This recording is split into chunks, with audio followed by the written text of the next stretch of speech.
Bismillahirrahmanirrahim. Assalamualaikum warahmatullahi wabarakatuh.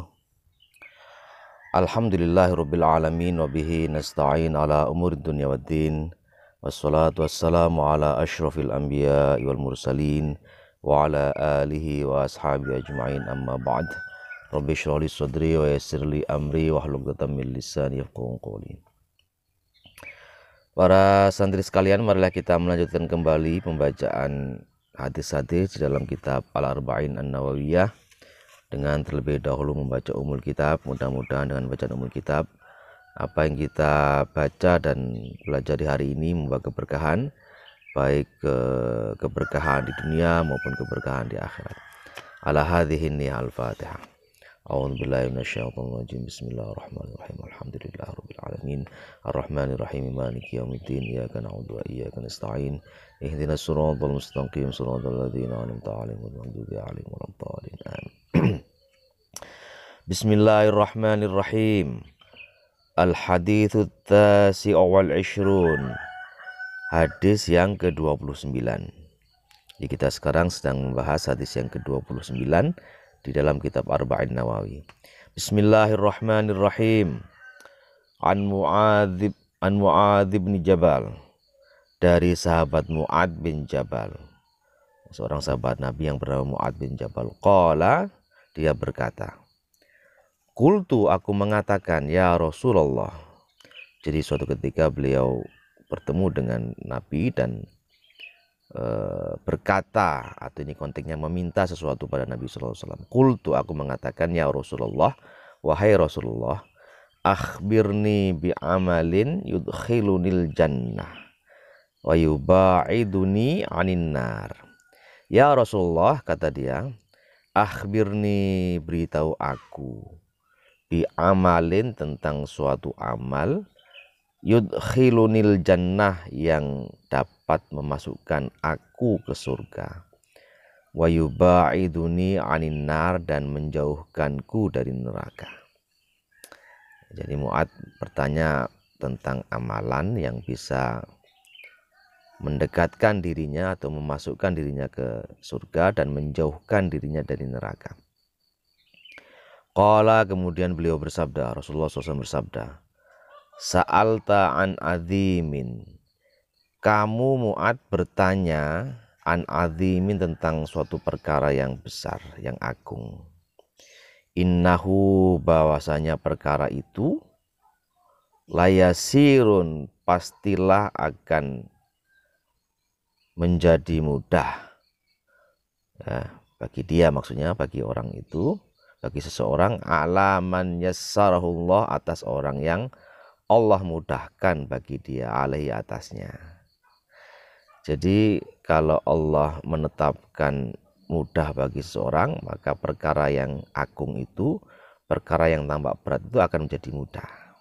Makanya kita selalu memohon kepada Allah supaya diberi pertolongan, dimudahkan dalam menjalankan perintah-perintahnya. Kemudian beliau menjawab, apa itu perkara-perkara yang azim itu, atau amalan-amalan yang bisa mendekatkan pada surga, memasukkan pada surga dan menjauhkan pada neraka. Beliau mengatakan, yang pertama, ta'budullaha la tusyriku bihi syai'an, engkau menyembah Allah, tidak mensekutukan Allah dengan sesuatu apapun. Jadi yang pertama, engkau menyembah Allah, beribadah hanya kepada Allah, dan tidak menyekutukan Allah dengan sesuatu apapun. Tidak menuhankan hal yang lain kecuali Allah. Tidak menghambakan diri kepada sesuatu hal yang lain kecuali Allah. Jadi tidak menuhankan harta, tidak menuhankan jabatan, tidak menuhankan seseorang. Jadi yang dituhankan, yang dihambakan itu, ya, yang dijadikan sebagai sesembahan, itu hanya Allah. Tuhan hanya Allah. Itu yang pertama. Yang kedua, wa tuqimus sholata, dan engkau menegakkan sholat. Wa tu'tiz zakata, dan engkau mengeluarkan zakat. Wa tasumu Ramadan, dan engkau berpuasa di bulan Ramadan. wa tahujjul baita, dan engkau berziarah atau mengunjungi haji, berhaji, mengunjungi Baitullah. Nah, mengunjungi Baitullah di Makkah. Ini merupakan hal-hal yang bisa memasukkan ke surga dan menjauhkan seseorang dari neraka. Tsumma qala, kemudian Rasulullah SAW bersabda lagi, ala adulluka ala abwabil khairi. Ala, apakah tidak, adulluka, aku tunjukkan kepadamu, ala, atas abwabil khairi, pintu-pintu kebaikan. Ya, maksudnya bukankah sudah aku tunjukkan kepada kamu pintu-pintu kebaikan? Apa itu pintu-pintu kebaikan? Yang pertama, as-saumu junnatun. Puasa itu adalah tameng, perisai. Jadi berpuasa itu merupakan perisai kita. Perisai dari apa? Perisai dari hal-hal yang dapat menjerumuskan kita kepada kejelekan-kejelekan, kepada keburukan-keburukan. Puasa. Was-shadaqatu tudfi'ul khoti'ata. Dan sedekah itu tudfi'ul khoti'ata, mematikan kesalahan-kesalahan. Kama yudfi'ul ma'u, sebagaimana mematikan apa, air, an-naro, api. Jadi sedekah itu bisa menutup kesalahan-kesalahan kita sebagaimana sebagaimana air bisa mematikan api. Wa sholatur rajuli min jawfil laili, dan sholatnya seseorang di tengah malam. Nah, ini di antara pintu-pintu kebaikan. Jadi apa tadi? Pintu-pintu kebaikan: puasa, ya, kemudian sedekah, dan ketiga adalah sholat malam. Puasa, sedekah, sholat malam itu merupakan pintu-pintu kebaikan. Kalau pintu itu berarti dengan melakukan itu kita bisa diantarkan kepada kebaikan. Kita bisa menuju kepada kebaikan. Ya. Tummatala, kemudian beliau membaca ayat Al-Quran, tatajafa junubuhum anil madaji'i hatta balagha ya'malun. Beliau membaca ayat, ya, tentang orang-orang yang mengurangi tidur untuk melaksanakan sholat malam. Tatajafa junubuhum, yaitu lambung-lambung mereka, orang-orang itu jauh dari tempat-tempat tidur mereka, sampai ayat yang berbunyi ya'malun. Tsumma qala, kemudian beliau berkata lagi, ala ukhbiruka bi ra'sil amri. Ala, apakah tidak, ukhbiruka, aku kabarkan kepadamu, bi ra'sil amri, tentang pokok perkara, wa amudihi, dan tiangnya perkara, wa darwati sanami, dan ujung dari puncaknya perkara. Ya. Jadi maukah kamu aku tunjukkan kepada pokok perkara, tiangnya perkara, dan puncaknya perkara.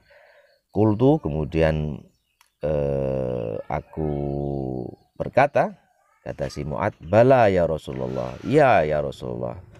Maksudnya, aku mau ya Rasulullah, engkau tunjukkan kepada yang tiga tadi ya, pokok perkara, tiangnya perkara, dan puncaknya perkara. Qala, beliau mengatakan, ra'sul amri al-islamu, pokok perkara itu adalah Islam. Nah, pokok ini harus dipegang, ini pokok perkara itu Islam. Wa amuduhu as-sholatu, dan tiangnya itu adalah sholat. Nah, kalau sholat tidak dikerjakan, nggak ada tiangnya, berarti apa? Bisa roboh itu bangunan.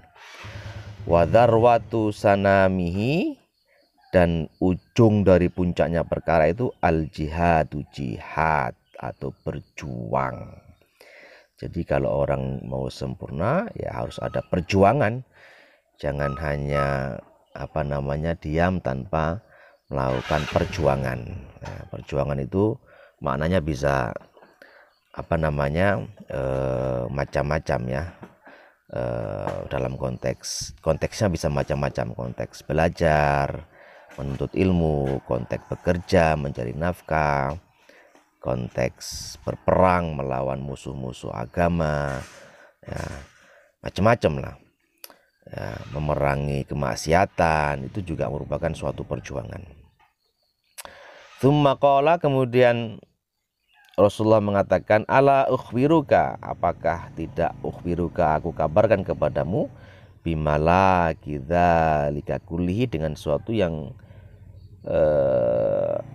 kita atau engkau Mu'ad bisa memiliki semuanya itu. Maksudnya tadi memiliki pokok perkara, kemudian tiangnya perkara, kemudian puncaknya perkara. Qultu, aku mengatakan, kata Mu'ad, bala ya Rasulullah, ya wahai Rasulullah.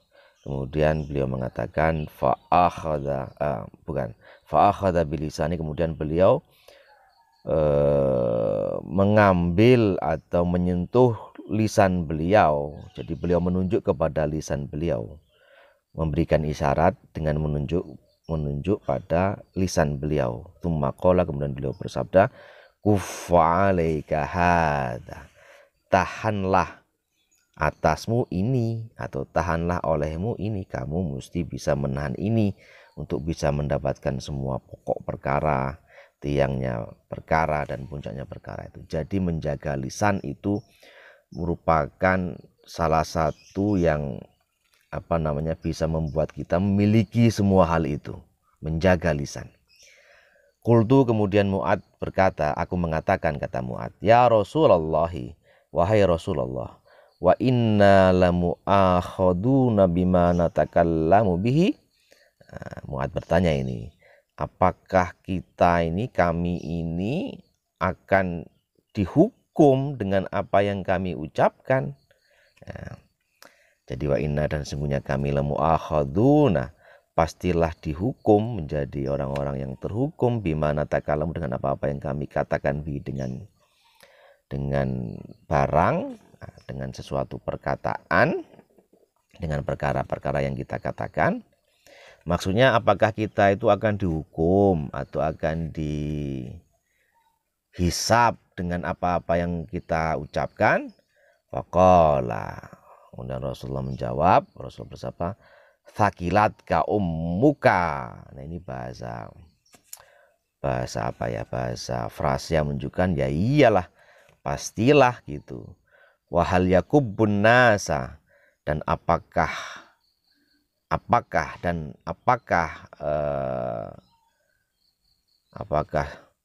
sesuatu yang yakubbun nasa, menjerumuskan manusia atau menjungkalkan manusia, finnari, di api neraka, ala wujuhihim, tepat di wajah-wajah mereka, illa, kecuali hasaidu alsinatihim, yaitu hasil dari perbuatan lisan-lisan mereka. Jadi apalagi yang bisa menjerumuskan manusia, menjungkalkan wajah mereka ke neraka, kecuali ya hasil dari apa yang mereka ucapkan, hasil dari lidah mereka. Itu Rasulullah mengiyakan bahwa apalagi yang bisa menjungkalkan manusia ke api neraka, kecuali hasil atau panenan dari apa yang mereka ucapkan, hasil dari lidah-lidah mereka.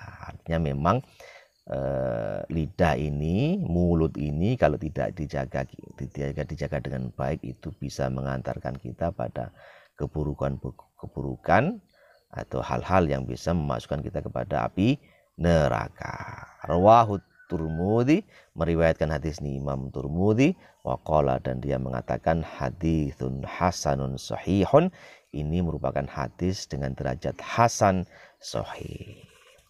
Itulah beberapa perkara-perkara kebaikan yang diingatkan oleh Nabi Muhammad SAW.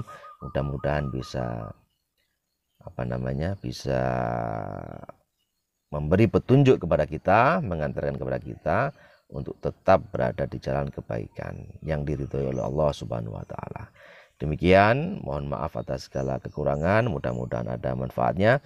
Billahi taufik wal hidayah. Wassalamualaikum warahmatullahi wabarakatuh.